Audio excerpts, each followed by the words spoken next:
بسم اللہ الرحمن الرحیم۔ بسم اللہ الرحمن الرحیم۔ السلام علیکم ورحمۃ اللہ وبرکاتہ۔ عزیز طلباء، امید ہے بخیر وعافیت ہوں گے۔ تفسیر جلالین سورہ آل عمران سبق نمبر 141 کے ساتھ آپ کے سامنے حاضر ہیں۔ آج کا سبق انشاءاللہ عزیز طلباء وَلِلَّهِ مُلْكُ السَّمَاوَاتِ وَالْأَرْضِ سے لے کر آیت نمبر 194 إِنَّكَ لَا تُخْلِفُ الْمِيعَادَ تک ہوگا۔ تو آئیے سبق کی ابتدا کرتے ہیں۔ اعوذ باللہ من الشیطان الرجیم، بسم اللہ الرحمن الرحیم۔ وَلِلَّهِ مُلْكُ السَّمَاوَاتِ وَالْأَرْضِ وَاللَّهُ عَلَى كُلِّ شَيْءٍ قَدِيرٌ، اور آسمان و زمین کی سلطنت صرف اللہ ہی کے لیے ہے، اور اللہ ہر چیز پر مکمل قدرت رکھتا ہے۔ جی وَلِلَّهِ مُلْكُ السَّمَاوَاتِ وَالْأَرْضِ خَزَائِنُ الْمَطَرِ وَالرِّزْقِ وَالنَّبَاتِ وغیرها، یعنی بارش کے خزانے، روزی کے خزانے اور نباتات کے خزانے، اور اس کے علاوہ جتنے بھی خزانے ہیں سب اللہ تعالیٰ کی ملکیت میں ہے۔ وَاللَّهُ عَلَى كُلِّ شَيْءٍ قَدِيرٌ وَمِنْهُ تَعْذِيبُ الْكَافِرِينَ وَإِنْجَاءُ الْمُؤْمِنِينَ، اللہ تعالیٰ ہر چیز پر قادر ہے، اور اسی میں سے کافروں کو عذاب دینا بھی ہے اور مومنوں کو نجات دینا ہے۔ اللہ تعالیٰ اس پر بھی قادر ہیں۔ إِنَّ فِي خَلْقِ السَّمَاوَاتِ وَالْأَرْضِ وَاخْتِلَافِ اللَّيْلِ وَالنَّهَارِ لَآيَاتٍ لِأُولِي الْأَلْبَابِ، بلا شبہ آسمان و زمین کے بنانے میں، إِنَّ فِي خَلْقِ السَّمَاوَاتِ وَالْأَرْضِ بلا شبہ آسمان و زمین کے بنانے میں، وَاخْتِلَافِ اللَّيْلِ وَالنَّهَارِ اور رات اور دن کے بدلتے رہنے میں، لَآيَاتٍ نشانیاں ہیں، لِأُولِي الْأَلْبَابِ عقل والوں کے لیے۔ جی اس آیت کے شان نزول کے بارے میں لکھا ہے کہ مشرکین مکہ نبی صلی اللہ علیہ وسلم کے پاس آئے اور کہا کہ ہمیں ایسی دلیل بتائیے جس میں جو اللہ تعالیٰ کی وحدانیت کے اوپر دلالت کرتے ہیں، ہمیں ایسی کوئی نشانیاں بتائیے۔ تو اس پر ایک یہ آیت نازل ہوئی کہ اللہ تعالیٰ وحدہ لا شریک کیوں نہیں ہے، اس نے تو آسمان و زمین کو پیدا کیا، دن اور رات کو بدلتا ہے، تو اس سے بڑی نشانی اور کیا ہو سکتی ہے۔ تو یہ آسمان اور زمین اور دن اور رات کا بدلنا، اس میں اللہ تعالیٰ کی سلطنت کی ایک بہت بڑی نشانی ہے، اور اس چیز کی نشانی کہ اللہ تعالیٰ ہر چیز پر قادر ہے۔ إِنَّ فِي خَلْقِ السَّمَاوَاتِ وَالْأَرْضِ وَمَا فِيهِمَا مِنَ الْعَجَائِبِ، نہ صرف آسمان و زمین کے پیدا کرنے میں بلکہ جو عجائبات اس میں بنائی وہ بھی، وَمَا فِيهِمَا اور جو کچھ اس میں ہے عجائبات، وَاخْتِلَافِ اللَّيْلِ وَالنَّهَارِ اور دن اور رات کی مختلف ہونے میں، کیسے؟ بِالْمَجِيءِ وَالذِّهَابِ، اس کے آنے اور جانے میں دو طریقے سے اختلاف ہے، ایک اس کا آنا جانا وزیارت و نقصان، اور دوسرا اس کا کم اور زیادہ ہونا۔ تو دن اور رات، سردیوں میں راتیں بڑی دن چھوٹے ہوتے ہیں، اور گرمیوں میں دن بڑے اور راتیں چھوٹی ہوتی ہے، تو یہ زیارت اور نقصان مراد ہے۔ آیات دلالات علی قدرتہ تعالی، نشانیاں ہیں، دلالات ہے، بہت سارے دلالتیں ہیں اللہ تعالیٰ کی قدرت کے اوپر۔ اولی الالباب عقل والوں کے لیے، لذوی العقل عقل والوں کے لیے، الباب کا کیا مطلب ہے؟ عقل والے۔ تو اللہ تعالیٰ نے عقل والے فرمایا کیونکہ عقل والا شخص ہی غور کر سکتا ہے کسی چیز کو دیکھ کر، آسمان و زمین کو دیکھ کر، اس کے بدلنے کو دیکھ کر، دن اور رات کو دیکھ کر، یہ جو پورا نظام ہے اس کو وہی شخص دیکھ کے سمجھ سکتا ہے اور نصیحت حاصل کر سکتا ہے جو ذی عقل ہو، جو عقل والا ہو۔ ایسا نہیں جو جانوروں کی طرح اس دن اور رات کے آنے جانے اور آسمان و زمین کی تخلیق کو دیکھے، وہ تو جانور دیکھتے ہیں، تو جو بغیر غور کیے اس کو دیکھتا ہے وہ جانوروں کی طرح ہوگا، اور جو غور کرتا ہے وہ عقل والا ہوگا۔ اب عقل والوں کی آگے صفات بتا رہے ہیں، الذین یذکرون اللہ قیاما وقعودا وعلی جنوبہم ویتفکرون فی خلق السماوات والارض۔ جی ترجمہ دیکھیے، جو اٹھتے بیٹھتے اور لیٹے ہوئے ہر حال میں اللہ کو یاد کرتے ہیں۔ الذین یذکرون اللہ، جو اللہ کا ذکر کرتے ہیں، قیاما کھڑے ہونے کی حالت میں، قعودا وقعودا اور بیٹھنے کی حالت میں، وعلی جنوبہم اور لیٹنے کی حالت میں، ویتفکرون فی خلق السماوات والارض اور آسمان اور زمین کی تخلیق پر غور کرتے ہیں۔ ربنا ما خلقت هذا باطلا، اور یہ کہتے ہیں کہ اے ہمارے رب، انہیں دیکھ کر یہ کہتے ہیں کہ اے ہمارے پروردگار، آپ نے یہ سب کچھ بے مقصد نہیں بنایا۔ سبحانک فقنا عذاب النار، بس آپ پاک ذات ہیں تو ہمیں دوزخ کے آگ سے بچا لیجئے۔ جی اب عقل والوں کی صفات بتائی جا رہی ہے۔ دنیا والوں کے ہاں عقل والوں کا پیمانہ کچھ اور ہے، جو دنیا کو اچھے طریقے سے سمجھے، مال کو کمانا اچھے طریقے سے سمجھے، دنیا کے معاملات کو اچھے طریقے سے سمجھ سکتا ہو، جبکہ اللہ تعالیٰ کے ہاں عقل والوں کی عقل مندی کا معیار کیا ہے؟ کیا معیار ہے؟ تو اللہ نے فرمایا الذین یذکرون اللہ قیاما وقعودا وعلی جنوبہم، جو ہر حال میں اللہ کا ذکر کرتے ہیں، ہر حال میں اللہ کو یاد کرتے ہیں، یہ ہے عقل والوں کی صفت۔ اور دوسرا یہ کہ آسمان و زمین کی پیدائش میں غور و فکر کرتے ہیں کہ ہمارا رب یہ تو نے بے فائدہ نہیں بنایا۔ جی الذین یذکرون اللہ الذین نعت لما قبلہ، ما قبل اولو الالباب کی کے لیے صفت ہے، صفت بھی بنا سکتے ہیں، اور بدل یا بدل بھی بنا سکتے ہیں۔ یذکرون اللہ، ذکر کرتے ہیں اللہ کا، قیاماً کھڑے ہونے کی حالت میں، ٹھیک ہے، حال ہے قائمینہ، وقعوداً اور بیٹھنے کی حالت میں، وعلی جنوبہم اور لیٹنے کی حالت میں۔ تین حالتوں کا بیان ہے، کیونکہ نماز جو اصل عبادت ہے، اصل العبادہ ہے، اس کے ساتھ اس کو منسوب کیا ہے کہ نماز اصل میں تو کھڑے ہونے کی حالت میں پڑھی جاتی ہے، اس لیے پہلے فرمایا قیاماً کہ اللہ کا ذکر کرتے ہیں، یعنی نماز پڑھتے ہیں، بعض حضرات نے نماز پڑھنا مراد دیا۔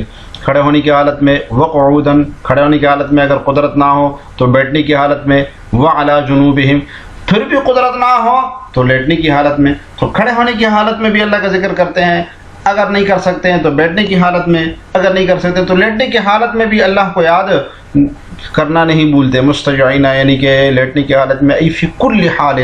تو صاحب جلالین نے ایک چھوٹے سے جملے میں پوری بات سمجھا دی کہ یعنی کہ ہر حالت میں اللہ کا ذکر کرتے ہیں۔ تو اب سوال ہوتا ہے کہ اللہ تعالیٰ نے پھر یہ تین حالتیں ہی کیوں بیان کی؟ اللہ تعالیٰ بھی کہہ دیتے کہ ہر حال میں، یذکرون اللہ علی کل حال، کہ ہر حال میں ذکر کرتے ہیں، تو یہ حالتیں کیوں بیان کی؟ تو بھائی تین حالتیں اس لیے بیان کی کہ انسان کی تین ہی حالتیں ہو سکتی ہے عمومی طور پر، یا تو وہ کھڑا ہوگا، کھڑا نہیں ہو سکتا تو بیٹھا ہوگا، بیٹھ نہیں سکتا تو لیٹا ہوگا۔ تو اس لیے ان تین حالتوں کا ذکر کر کے بتا دیا کہ ہر حال میں اللہ کا ذکر کرتے ہیں۔ اور اس پر دلیل لائی حضرت عبداللہ ابن عباس رضی اللہ عنہما کی ایک روایت، ابن عباس رضی اللہ عنہما ان سے روایت ہے کہ یصلون کذالک حسب الطاقت، کہ اسی طریقے سے نماز پڑھتے ہیں وہ جتنی ان کو طاقت ہو، حسب استطاعت، کھڑے ہونے کی حالت میں نہیں تو بیٹھنے کی حالت میں نہیں تو لیٹنے کی حالت میں۔ وَيَتَفَكَّرُونَ فِي خَلْقِ السَّمَاوَاتِ وَالْأَرْضِ، دوسری صفت ان کی کہ آسمان و زمین کی تخلیق میں غور و فکر کرتے ہیں، لِيَسْتَدَلُّوا بِهِ عَلَى قُدْرَةِ صَانِعِهِمَا، تاکہ دلیل پکڑ سکیں اس کے بنانے والے کی قدرت کے اوپر، دلیل پکڑ سکیں اس پر غور و فکر کر کے۔ تو کائنات کے ذرے ذرے پر غور و فکر کرتے ہیں اور اس دلیل پکڑتے ہیں۔ یقولون، اور تیسری صفت ان کی ہے کہ یہ کہتے ہیں ربنا ما خلقت هذا باطلا سبحانك فقنا عذاب النار، کہ اے ہمارے رب یہ آپ نے بے فائدہ کچھ نہیں بنایا، اس لیے ہمیں جہنم کے عذاب سے بچانا۔ یہ دعا ہے ان کی، ٹھیک ہے، تیسری صفت ہے اور ان کی دعا ہے، اور الالباب کی دعا ہے ربنا ما خلقت هذا الخلق الذي نراه، یہ مخلوق، یہ خلقیت، یہ آپ کی نے جو کچھ بنایا ہے، اس کو جو ہم دیکھ رہے ہیں، یا اللہ تو نے اس کو باطلاً باطل نہیں بنایا، حال ہے باطلاً، هذا سے حال ہے اس حال میں کہ باطلاً نہیں بنایا۔ کیا مطلب؟ عبثا بلا عبثا یعنی کہ بے فائدہ نہیں بنایا، فضول نہیں بنایا، بل دلیلا علی کمال قدرتک، بلکہ یہ تو دلیل ہے آپ کی کمال قدرت کے اوپر، آپ کی قدرت کی کمال کے اوپر، یہ ایک بڑی دلیل ہے۔ سبحانک تنزیہا لک عن العبث، آپ کی ذات عبث سے پاک ہے، ٹھیک ہے نا۔ تو یہ سبحانہ میں یہ جملہ پورا معذوف ہوتا ہے کہ نسبح سبحانک تنزیہا لک عن العبث، کہ آپ تو پاک ہے ہر قسم کے عبث سے، فقنا عذاب النار، تو ہمیں آگ کے عذاب سے بچانا۔ ربنا انک من تدخل النار فقد اخزیتہ وما للظالمین من انصار، اے ہمارے پروردگار آپ جس کسی کو دوزخ میں داخل کریں گے، ربنا انک من تدخل النار، اے ہمارے پروردگار آپ جس کسی کو دوزخ میں داخل کریں گے، فقد اخزیتہ، تو اسے آپ یقیناً آپ نے اسے یقیناً رسوا ہی کر دیا، ہمارے ظالمین من انصار، اور ظالموں کو کسی قسم کے مددگار نصیب نہیں ہوں گے۔ جیسے اس طرح یہ دوسری دعا ہے اولو الالباب کی، عقل والوں کی دوسری دعا ہے کہ ربنا انک من تدخل النار، کہ جس کو آپ نے داخل کر دیا اے اللہ، اس کو تو آپ نے بس رسوا کر دیا، وہ تو بس رسوا ہو گیا، ٹھیک ہے۔ تو یہ ان کی دوسری دعا ہے کہ جہنم کے عذاب سے جو ہے نا پناہ مانگتے ہوئے تضرع اور آہوزاری کرتے ہیں، اور گویا کہ پہلی دعا میں جو ہے نا آہوزاری کی، اور دوسری دعا میں اس کی علت بتائی کہ اے اللہ ہمیں جہنم کی آگ میں اس لیے داخل نہیں کرنا کہ جو اگر جہنم کی آگ میں تو جس کو داخل کرے گا نا تو وہ تو رسوا ہو گیا، اس کو تو نے رسوا کر دیا۔ ربنا انک من تدخل النار للخلود فیہا، جس کو تو آگ میں داخل کرے اس ہمیشگی کے لیے، اس میں ہمیشگی کے لیے اس جہنم کی آگ میں داخل کرے۔ یہاں سے صاحب جلالین للخلود فیہا سے ایک اشکال کا جواب دے رہے ہیں عزیز طلبہ۔ اشکال کیا ہوتا ہے؟ اشکال یہ ہوتا ہے، پڑھیے اس کو، تدخل النار سے معلوم ہو رہا ہے کہ وہ لوگ رسوا ہوں گے جو جہنم میں داخل ہو گئے۔ ربنا انک من تدخل النار فقد اخزیتہ، تو جو جہنم میں داخل ہو گیا وہ رسوا ہو گیا۔ جبکہ دوسری جگہ پر ارشاد باری تعالیٰ ہے یوم لا یخزی اللہ النبی والذین آمنوا، کہ اللہ تعالیٰ ان لوگوں کو رسوا نہیں کریں گے، اللہ تعالیٰ رسوا نہیں کریں گے ان لوگوں کو، نبی کو، اور ان لوگوں کو جو ایمان لائے۔ ٹھیک ہے، کہ ایمان والوں کو اللہ تعالیٰ رسوا نہیں کریں گے۔ اس سے معلوم ہوا کہ اہل ایمان جہنم میں داخل نہیں ہوں گے، کیونکہ اللہ تعالیٰ ان کو رسوا نہیں کریں گے، اور جو جہنم میں داخل ہوگا وہ رسوا ہوگا، تو نتیجہ یہ نکلا کہ اہل ایمان جہنم میں داخل نہیں ہوں گے۔ تو جواب للخلود سے صاحب جلالین نے دیا ہے کہ للخلود سے مراد ہے کہ دخول سے مراد ہمیشگی کا دخول ہے، اور ہمیشگی کا دخول صرف کفار کو ہی ہوگا، اہل ایمان کو نہیں ہوگا۔ اہل ایمان جہنم میں جا تو سکتے ہیں، خلود کے لیے نہیں جائیں گے۔ تو یہ چھوٹا سا اشکال تھا ایک، فقط اخزیتہ اہنتہ، تو آپ نے اس کو رسوا کر دیا۔ اخزیتہ اہنتہ، اہانت کر دی۔ اخزیتہ کہ فقط اخزیتہ، آپ نے اس کی اہانت میں مبالغہ کر دیا، اتنی رسوائی ہو گئی اس کی۔ وما للظالمین الکافرین، اور کافر نہیں ہے، کافروں کو کوئی مددگار نہیں ہوگا اس دن۔ فیہ وضع الظاہر موضع المضمر اشعارا بتخصیص الخزی بہم، یہاں پر جو ہے نا ظاہر ضمیر کی جگہ پر اس میں ظاہر لے کر آ گئے۔ اصل میں تو کہنا چاہیے تھا کہ ما ہم من انصار وما لهم من انصار، کہ ان کے لیے کوئی مددگار نہیں ہوگا، یعنی جو جہنم میں داخل ہو گئے۔ لیکن اللہ تعالیٰ نے ظاہر کر دیا، وضع الظاہر موضع المضمر، ضمیر کی جگہ پر اس میں ظاہر لے کے آ گئے، کیوں؟ اشعارا بتخصیص الخزی بہم، یہ واضح کرنے کے لیے، یہ ظاہر کرنے کے لیے کہ یہ رسوائی کی تخصیص انہی کے ساتھ ہوگی، کافروں کے ساتھ ہوگی۔ تو یہ ایک اور سوال کا جواب بھی ہے کہ اہل ایمان کے ساتھ یہ تخصیص نہیں ہے، بلکہ خزیان کی جو تخصیص ہے، خز کی رسوائی کی تخصیص صرف انہی کے ساتھ ہوگی۔ من انصار، من زائدہ ہے، کوئی مددگار نہیں ہوگا۔ یمنعونہم من عذاب اللہ تعالی، جو روک سکے ان کو اللہ تعالیٰ کے عذاب سے۔ ربنا اننا سمعنا منادیا ینادی للایمان ان آمنوا بربکم فآمنا، اے ہمارے پروردگار ہم نے ایک منادی کو سنا۔ ربنا اننا سمعنا منادیا، ہم نے ایک منادی کو سنا، ینادی للایمان، جو ایمان کی طرف بلا رہا تھا، ان آمنوا بربکم، کہ ایمان لے کے آؤ تمہارے اپنے رب کی طرف، اپنے رب کے اوپر ایمان لے آؤ۔ فآمنا، پس ہم ایمان لے آئے۔ ربنا، لہذا اے ہمارے پروردگار، فاغفر لنا ذنوبنا، ہمارے گناہوں کو بخش دے، وکفر عنا سیئاتنا، اور ہماری برائیوں کو ہم سے مٹا دے، وتوفنا مع الابرار، اور ہمیں نیک لوگوں میں شامل کر کے اپنے پاس بلانا، اور ہمیں وفات کرنا نیک لوگوں کے ساتھ۔ جی یہ عقل والوں کے، اولو الالباب کی ایک اور دعا ہے جس میں کچھ درخواستیں ہیں۔ کیا؟ اننا سمعنا منادی ینادی للایمان، کہ ہم نے ایک منادی دینے والے کو سنا، ینادی یدعو الناس، جو لوگ بلا رہا تھا لوگوں کو ایمان کی طرف۔ ٹھیک ہے، ای الیہ، یعنی اس کی طرف، یعنی ایمان، یعنی اللہ تعالیٰ کی طرف، وہ محمد صلی اللہ علیہ وسلم۔ اس کے بارے میں دو قول ہے کہ یہ سمعنا منادین سے کون مراد ہے، منادین سے کون مراد ہے۔ ایک قول اس کے بارے میں ہے وہ محمد صلی اللہ علیہ وسلم، نبی صلی اللہ علیہ وسلم مراد ہے اس سے، اور دوسرا قول اب القرآن، یا اس سے قرآن مراد ہے۔ ٹھیک ہے، کہ نبی صلی اللہ علیہ وسلم بلاتے ہیں ایمان کی طرف، یا ہے کہ قرآن بلا رہا ہے ایمان کی طرف۔ تو یہ دونوں قول لکھے ہوئے ہیں۔ دوسرا قول عبداللہ ابن مسعود، عبداللہ ابن عباس، عبداللہ ابن مسعود، عبداللہ ابن عباس یہی مروی ہے کہ اس محمد صلی اللہ علیہ وسلم مراد ہے۔ اور دوسرا قول جو تفسیر طبری میں لکھا ہے اس سے قرآن فرمایا کہ اس سے قرآن مراد ہے۔ جی، ای بان آمنو، ان، ای بان، اشارہ ہے کہ اس میں یہاں پر با محذوف ہے اور سبب کے لیے ہے۔ کیا منادہ دیتے ہیں؟ ان آمنوا بربکم، کہ اپنے رب کی پر ایمان لے آؤ، فآمنا بھی، تو ہم تو ایمان لے آئے۔ ربنا فاغفر لنا ذنوبنا، تو اے ہمارے پروردگار ہم سے ہمارے گناہوں کو بخش دے، وکفر، غطی عنا، اور مٹا دے ہم سے ہمارے سیئاتنا، ہماری خطاؤں کو، فلا تظہرها بالعقاب علیہا، اس تو نتیجہ یہ کہ اس کو ظاہر نہیں کرنا اس کے اوپر سزا دے کر، سزا دے یعنی ہم سے ہمارے خطا کو مٹا دینا، کیا مطلب ہمیں سزا نہیں دینا، فلا تظہرها اس لیے اس کے اوپر سزا نہیں دینا، بالعقاب علیہ اس کے اوپر عقاب کر کے، تو فاغفر لنا ذنوبنا میں گناہوں کی معافی مانگ رہے ہیں، اور کفر عنا سیئاتنا میں یہ عقل والے دعا مانگ رہے ہیں کہ ہمیں اس کی سزا نہیں دینا جو گناہ ہم سے سرزد ہوئے ہیں۔ اور آپ کے حاشیے میں لکھا ہے کہ فاغفر لنا ذنوبنا سے کبیرہ گناہ مراد ہے کہ ہمارے پروردگار ہماری کبیرہ گناہ ہم سے مٹا دے، اور کفر عنا سیئاتنا سے صغیرہ گناہ مراد ہے کہ ہمارے پروردگار ہم سے صغیرہ گناہوں کو مٹا دے۔ تو مختلف اقوال ہے، وتوفنا اقبض ارواحنا اشارہ ہے کہ یہاں پر موت مراد ہے کہ ہماری روحوں کو قبض کرنا، ہمیں موت دینا، مع فی جملۃ الابرار، ابرار نیک لوگوں کے ساتھ، ہمیں جو مکمل طور پر نیک ہو ان کے ساتھ ہمیں موت دینا۔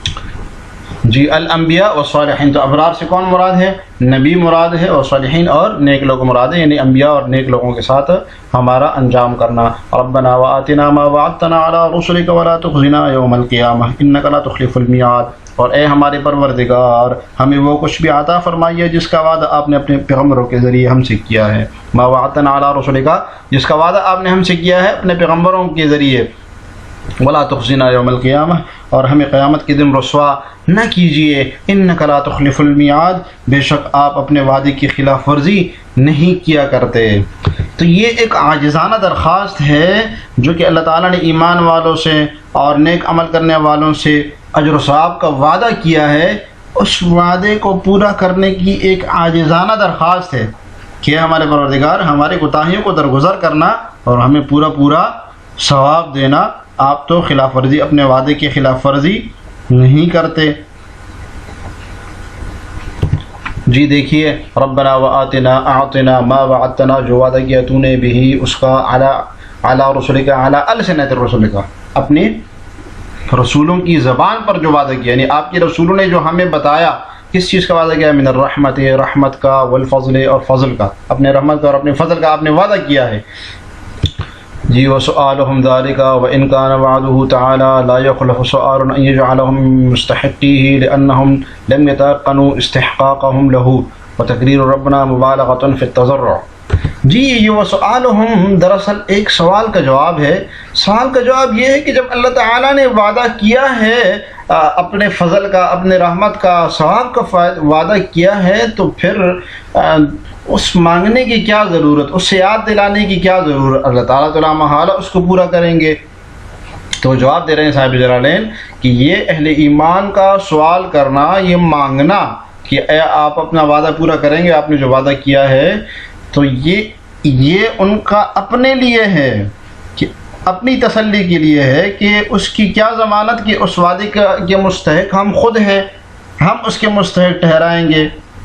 تو وعدہ اہل ایمان اور اہل تقوی سے یہ اللہ تعالیٰ جانتے ہیں، اور لیکن یہ کہ اس کے مستحق ہم ہوں گے بھی یا نہیں ہوں گے، تو اس کے لیے اپنے استحقاق کے لیے سوال کیا جا رہا ہے، نہ کہ اس لیے کہ اللہ تعالیٰ اپنے وعدے کو پورا نہیں کریں گے۔ وسؤالهم اور ان کا سوال کرنا اہل ایمان عقل والوں کا، ذالک یہ جو سوال ہے ما وعدتنا علی رسولک وان کان وعده تعالی اگرچہ اللہ تعالیٰ کا وعدہ لا یخلف، وہ اگرچہ اللہ تعالیٰ اپنے وعدے کی خلاف ورزی نہیں کرتا، لیکن وہ سوال کرنا ان کا سوال اس لیے ہے کہ ان یجعلہ من مستحقہ، کہ وہ اس کے مستحقین میں سے بن جائے، اس وعدہ پورا کرنے والے کے مستحقین میں سے بن جائے، کہ اللہ تعالیٰ ان کے ساتھ وعدہ پورا کرنے کے لیے کیونکہ ان کو لم یتیقنوا استحقاقهم لهم، ان کا خود اپنے لیے یقین نہیں ہے کہ ہم اس وعدے کے مستحق ہیں یا نہیں ہیں۔